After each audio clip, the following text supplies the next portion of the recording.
창세기 3장 1절로 3절까지의 말씀.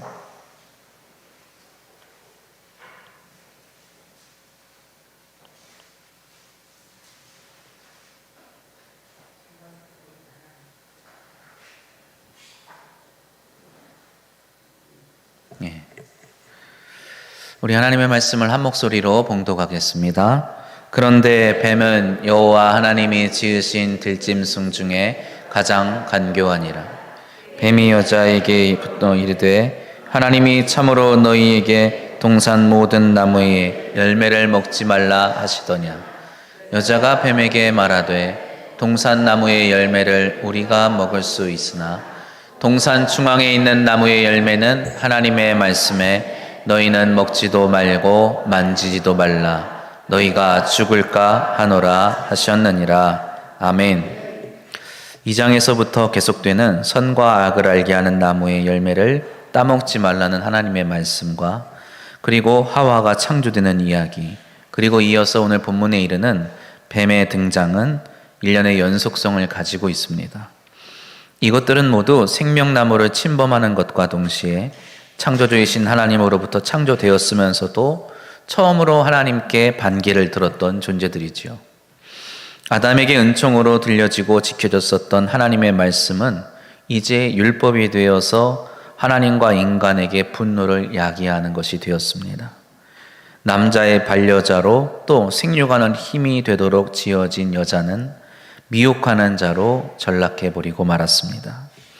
여기서 다른 것들과 마찬가지로 하나님의 피조물 중에 영리했던 뱀은 직접 악의 도구가 되어버리고 말지요. 어떻게, 그리고 왜 이런 일이 일어날 수 있을까요? 이 점에 대해서 성경은 우리에게 아무것도 말해주지 않습니다. 널리 알려진 것처럼 이 모든 것이 하나님의 원수된 사탄이 꾸민 것이라고 간단하게 생각한다면 그것은 성경의 의도를 아주 심하게 훼손하는 것입니다. 마찬가지로 이 모든 일을 선과 악을 마음대로 행할 수 있는 인간의 자유의지를 잘못 사용한 것이다, 이렇게 원인을 찾는다면 그 역시도 성경을 잘못 해석하는 것이지요. 오히려 성경에서 나타내고자 하는 성격과 본질은 전혀 이와는 다른 것입니다. 모든 사건은 하나님이 창조하신 세계에서 일어났고, 이해할 수 없는 일을 설명하고 극적으로 표현하기 위해서 이 모든 것을 아주 단순화시켜서 사탄이 한 것이다, 아니면 사람이 자신의 자유의지를 이용한 것이다, 이런 해석은 해서는 안 되는 것입니다. 사건이 일어난 곳은 창조의 근원이자 중심지인 에덴 동산이었습니다. 그곳에는 뱀도 있었고 하와와 또 아담, 그리고 선과 악을 알게 하는 나무가 하나님께서 직접 창조하신 은총의 피조물로서 존재하고 있었지요. 그러나 그들은 결국 에덴 동산을 파괴하는 주범이 되어버리고 말았습니다. 3장에 나온 이야기는 우리에게 변명할 수 없는 것에 대해서 말하고 있습니다. 우리는 결코 이 모든 것을 사탄에게 책임을 돌릴 수 없습니다. 뱀의 질문을 받은 것은 사실이지만 인간이 직접 자신이 선악을 알게 하는 나무의 열매를 먹고자 선택했습니다. 그리고 그곳은 심지어 불안하고 배고픈 척박한 곳이 아니라 하나님께서 모든 것을 베풀어 주시고 채워주시는 풍요로운 에덴 동산이었다는 것이죠. 설령 그것을 먹지 않더라도 인간은 궁핍함에 시달리지 않았다는 것입니다.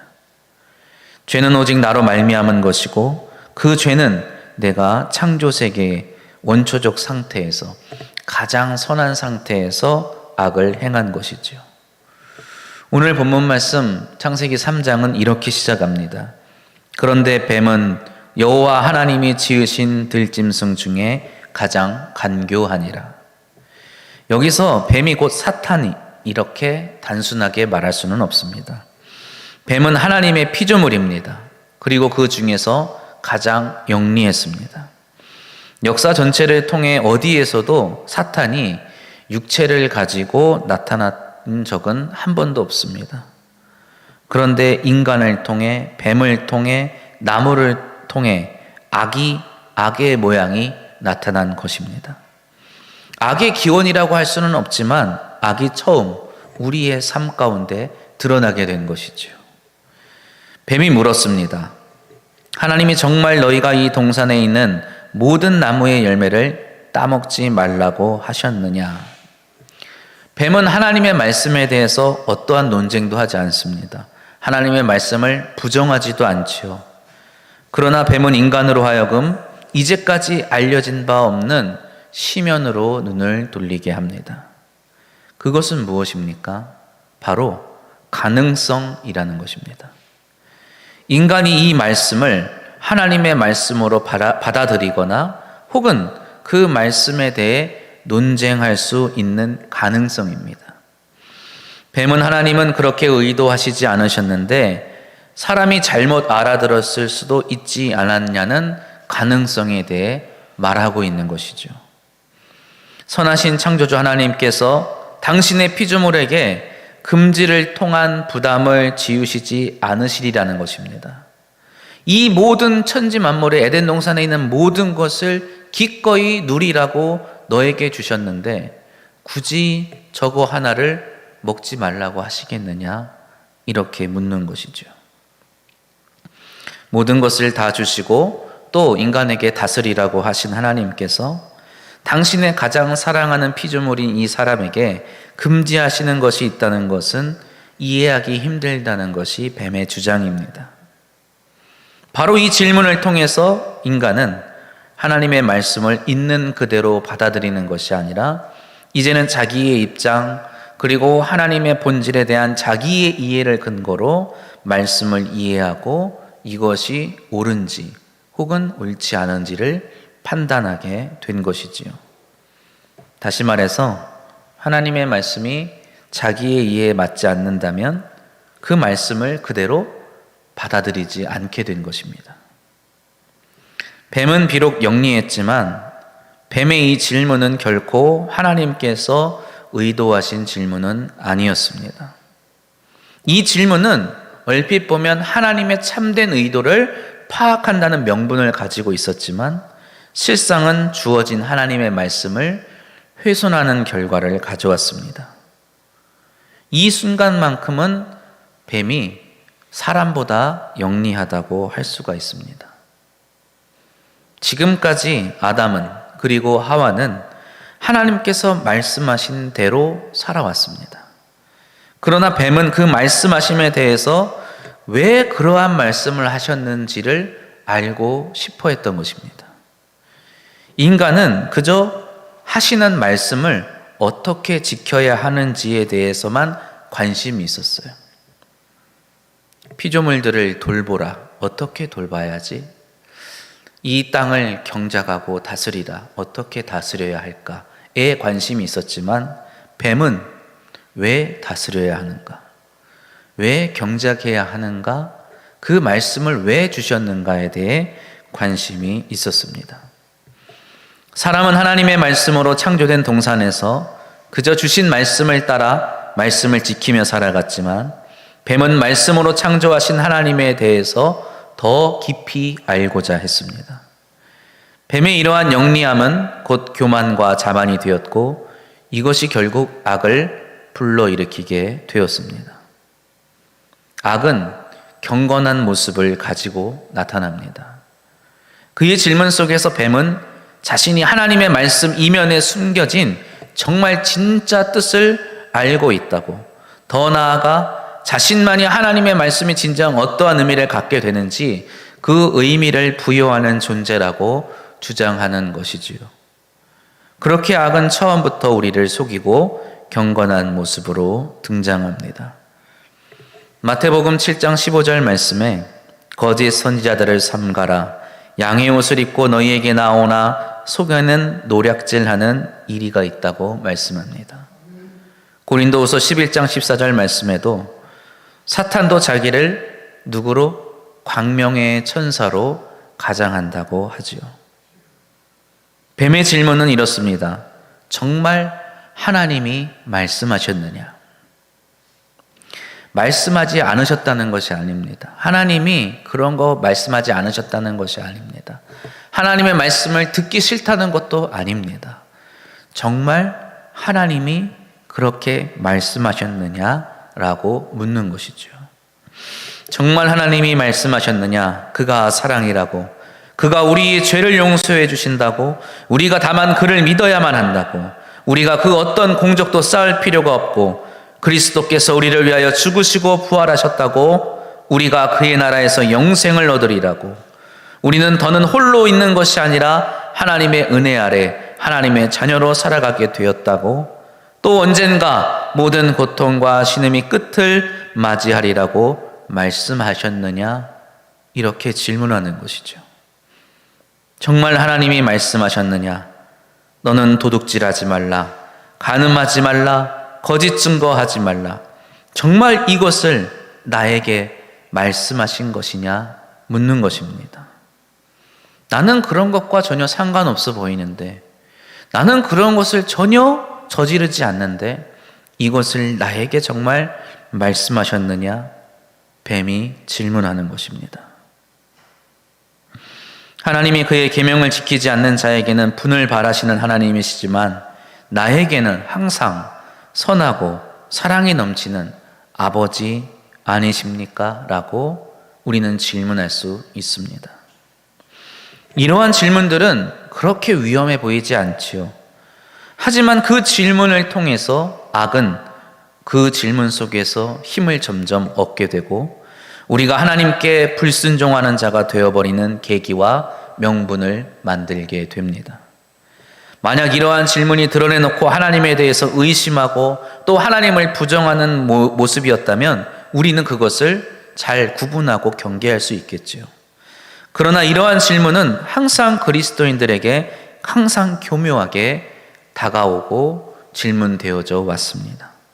하나님을 위한 척, 교회를 위한 척, 성도를 위한 척, 그 질문은 우리에게 다가왔고 우리를 넘어뜨리죠. 당신은 구원받았습니까? 당신은 행복하십니까? 하나님이 정말 당신을 사랑하십니까? 당신은 하나님의 자녀로서 삶에 만족하십니까? 우리는 이러한 질문을 받을 때가 있습니다. 그럴 때마다 우리는 가장 좋은 대답을 하고 싶어 하죠. 그 대답을 통해서 내가 믿는 하나님이 정말 좋은 하나님이라고, 사랑이 풍성하신 하나님이시라고, 선하신 하나님이시라고 보여주고 싶어 합니다. 그래서 가장 좋은 대답을 하고자 노력할 때에 바로 그때가 우리가 실족하게 되는 때입니다. 이러한 질문들에게는 문제가 있습니다. 이미 그 질문 안에 잘못된 대답을 이끌어내는 것이 담겨져 있기 때문입니다. 이 질문 속에는 피조물로서 인간이 자신의 창조주이신 하나님께 가져야 할 자세가 아닌 교만과 불순종이 담겨 있기 때문입니다. 이 질문들 속에서 사람은 하나님의 말씀을 그저 듣고 행하는 것이 아니라 그 말씀을 분석하고 해석하고 판단해서 결정하는 심판자가 되기 때문입니다. 그리고 그렇게 함으로써 인간은 자신의 이성과 관념을 가지고 하나님과 그분의 말씀에 대해 어떤 지식을 얻고 그것을 분석하고 판단할 수 있다고 스스로 생각하게 되지요. 그리고 그것은 다시금 가능성을 가져옵니다. 내가 이 말씀을 지켜야 하는가 말아야 하는가 라고 말입니다. 누가복음 9장에 보면 한 사람이 예수님께 주여 내가 주님을 따르겠나이다. 그러다 주님께서 당장 나와 함께 가자고 말씀하실 때 그가 이렇게 말합니다. 내가 주를 따르겠습니다마는 나로 먼저 내 가족과 작별할 수 있게 허락해 주십시오. 우리는 이것에 대해서 어떻게 생각하십니까? 어떤 이들은 마땅히 가족과 작별하는 게 도리이지 않겠느냐, 하나님께서 우리에게 그 정도의 여유와 시간은 주시지 않겠느냐. 왜요? 왜 그렇습니까? 하나님은 우리의 가정을 사랑하는 분이시기 때문입니다. 근데 이 말씀이 기록된 이유가 무엇일까요? 그리고 주님은 그 사람을 보면 심히 안타까워하십니다. 왜요? 왜 그렇습니까? 예수님의 그 말씀에 그저 순종하지 않고 자신이 선후 관계를 따지고 이것을 내가 지금 따라야 할 것인가, 따르지 말아야 할 것인가, 이것이 지금 내 상황에 적절한 것인가, 적절하지 않은 것인가를 내가 재단하고 있기 때문입니다. 그러나 그 말씀을 주신 분은 누구십니까? 그리스도십니다. 나를 모르시는 분이 아니시죠. 나에 대해 모든 것을 아시고 나의 모든 것을 꿰뚫어 보시는 그 주님께서 지금 나를 따르라고 말씀하신 겁니다. 이러한 가능성의 문제는 또 다른 악을 불러일으킵니다. 바로 자유의 타락입니다. 뱀의 질문을 통해서 사람은 하나님을 위한 존재로 살아가는 기로에 놓인 자유를 얻게 되지요. 무슨 말입니까? 질문을 통해서 나는 하나님께 순종하는 자인가 불순종하는 자인가 라는 선택을 갖게 된다는 것입니다. 이 질문이 있기 전까지는 아담은, 하와는 그저 말씀 앞에 순종만 하던 사람이었어요. 그런데 이 질문을 통해서 이제 그는 따먹을 것인가 따먹지 말아야 할 것인가 하는 기로에 놓이게 된 겁니다. 뱀의 질문에서 하와는 이제 선택을 해야 합니다. 선악을 알게 하는 나무의 열매를 먹느냐 아니면 먹지 않을 것이냐. 그러나 하와는 하나님을 부정하고 불순종하려는 마음이 조금도 없어요. 하와는 하나님을 위한 일을 하고자 하는 것입니다. 그 일이 먹는 것인지 아닌지를 헷갈려 할 뿐이지요. 그래서 뱀은 매우 거칠고 과장된 질문으로 하와를 혼란스럽게 합니다. 하나님이 정말 너희가 이 동산에 있는 모든 나무의 열매를 따먹지 말라고 하셨느냐? 뭔가 질문이 포인트가 이상하죠. 첫 번째 단계에서 뱀은 질문합니다. 하나님이 동산에 있는 모든 나무의 열매를 다 먹으라고 하셨는데 굳이 이 선악을 알게 하는 나무의 열매만 먹지 말라고 하신 것이 맞느냐고 말하는 겁니다. 모든 것을 주신 하나님께서 왜 굳이 그런 불필요해 보이는 금지를 명하셨는지를 질문하는 것이지요. 이에 대해서 하와는 자신의 이해로 하나님의 말씀을 살펴봅니다. 하나님은 자신에게 모든 것을 주신 좋으신 분이니 무엇을 금지하시고 벌 주실 분이 아니실 것이라고 생각하게 되지요.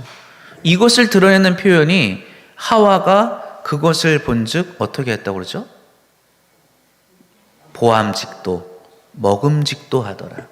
그 말이 무슨 말이냐? 어떤 이들은 그것을 하와의 안에 있는 어떤 욕망, 욕심에 대해서 말을 하고 있지만 아담과 하와는 지금 그런 욕망에 있는 상태가 아닙니다. 하와는 지금 그것을 보면서 이렇게 아름다운 것이, 이렇게 보기에 좋은 것이 하나님이 나에게 금지하는 나쁜 것일 리가 없다고 생각하는 겁니다. 하와는 지금 하나님을 전적으로 신뢰하고 있어요. 하와는 지금 하나님에 대해서 모든 걸 맡기고 있는 사람입니다. 그런데 이 질문을 통해서 이 하나님의 금지의 명령이 그에게 혼란을 주기 시작을 하는 거죠. 이렇게 하나님의 말씀이, 먹지 말라는 하나님의 말씀이 그 권위를 잃어버리게 되는 것입니다.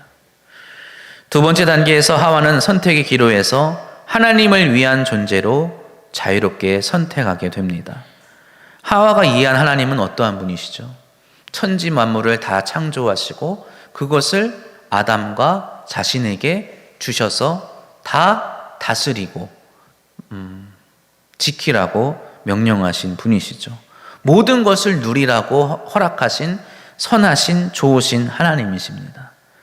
선악을 알게 하는 나무도 허락하신 분이라고 그녀는 생각하는 겁니다. 그래서 하와는 하나님이 좋으신 하나님이시라는 것을 증명하기 위해 선악을 알게 하는 나무를 먹는 것이죠. 그래, 하나님은 정말 좋으신 분이야. 그러니 이것을 나에게 굳이 금지하실 리 없다고 그녀는 생각하는 겁니다. 그녀는 그것을 먹으면서 하나님에게 불순종하고 하나님을 대적하려는 것이 아니라 하나님이 좋으신 하나님이심을 증거하려고 하는 것이죠. 이로써 하와의 판단과 선택이 어떻게 됩니까? 먹지 말라고 하시는 하나님의 말씀보다 더 권위를 갖게 되는 겁니다. 굉장히 좀 이해하기 어려운 말씀인 것 같지만 우리 기독교 안에도 이런 잘못들이 굉장히 오랫동안 있어 왔습니다. 중세에 스콜라 신학이라는 것이 있었지요. 하나님의 말씀을 있는 그대로 읽는 것이 아니라 우리의 이성과 우리의 철학을 사용해서 이 성경에 드러나지 않는 그 이면에 있는 더 고차원적인 내용들을 우리가 하나님에 더 알아갈 수 있다고 생각하는 사람들이 있었어요. 철학적인 사유를 통해서, 과학적인 방법을 통해서 하나님의 말씀, 이 성경의 말씀 내면에 있는 것들을 더 깊이 파헤칠 수 있을 것이라고 생각하는 시도들이 있었습니다. 그러나 그것은 무엇을 의미합니까? 말씀 그대로 주어주신 하나님의 말씀보다 그것을 더 연구하고 파헤치고 이면에 숨겨져 있는 걸 드러내는 나의 이성과 나의 철학이 더 권위가 있음을 나타내는 것이죠.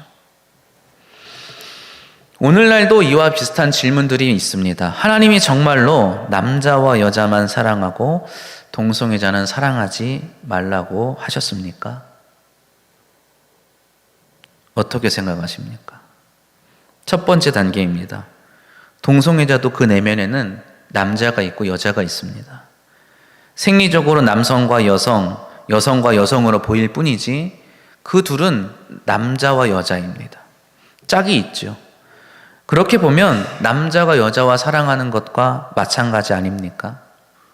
태어날 때부터 성 정체성이 모호하고 자연적으로 동성의 이끌림을 당하는 것이 하나님의 창조의 섭리 아닌가요? 우리는 그에게 아무것도 해준 것이 없지 않습니까? 태어날 때부터 그랬다는 건 하나님이 그렇게 창조하셨다는 거 아닙니까? 두 번째로 하나님은 모든 인간을 당신의 형상을 닮아 창조하셨습니다. 어떤 이는 여성적인 남자로 살아갑니다. 어떤 이는 남성적인 여성으로 살아갑니다.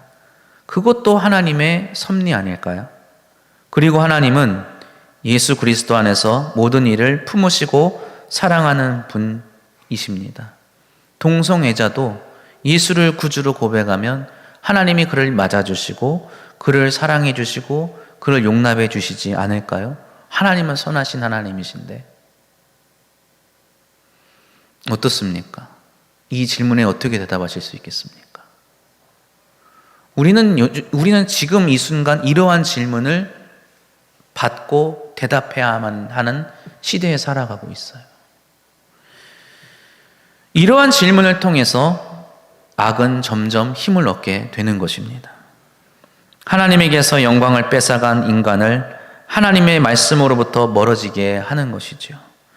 그리고 이러한 질문은 경건한 모습을 위장하고 모든 존재들의 아버지이신 하나님을 공격하고 더 나아가 하나님의 자녀로 살아가는 우리를 공격하는 것입니다. 이러한 질문으로부터 우리를 보호할 수 있는 것은 무엇일까요?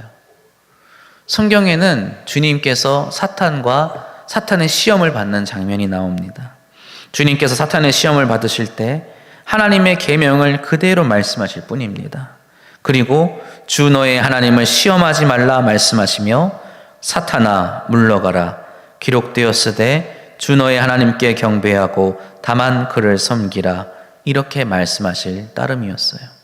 주님께서도 사탄의 질문에 대해서 어떠한 분석을 이성적인 어떠한 논쟁도 하지 않으십니다. 그저 있는 그대로 하나님을 시험하지 말라.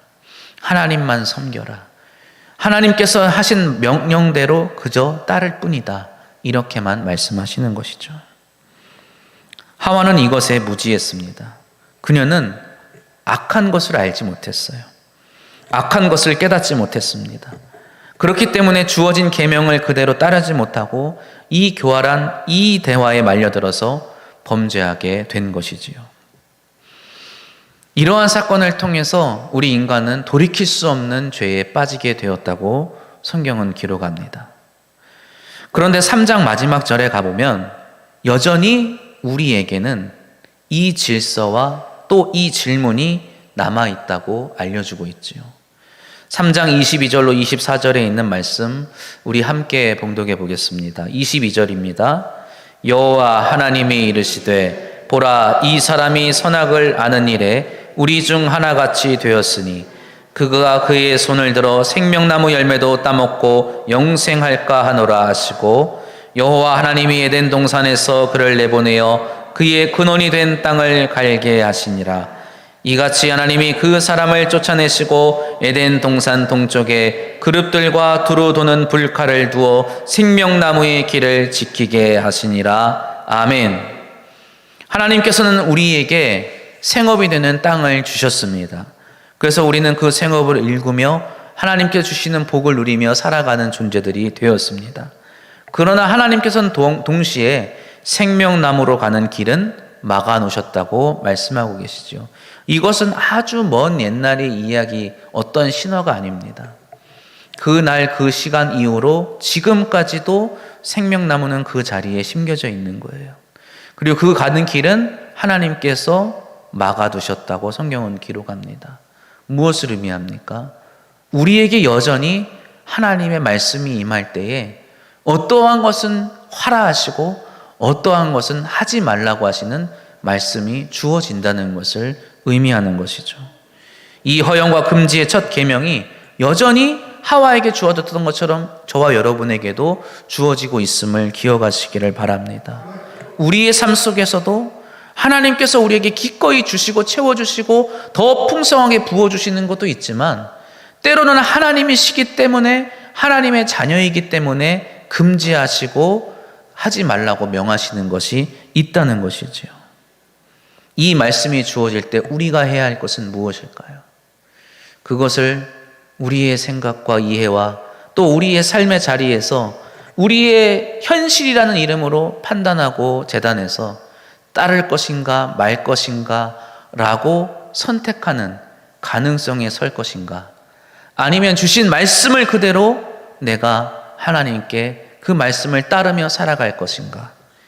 이것이 오늘을 살아가는 저와 여러분에게 주시는 하나님의 말씀임을 기억하시기를 바랍니다.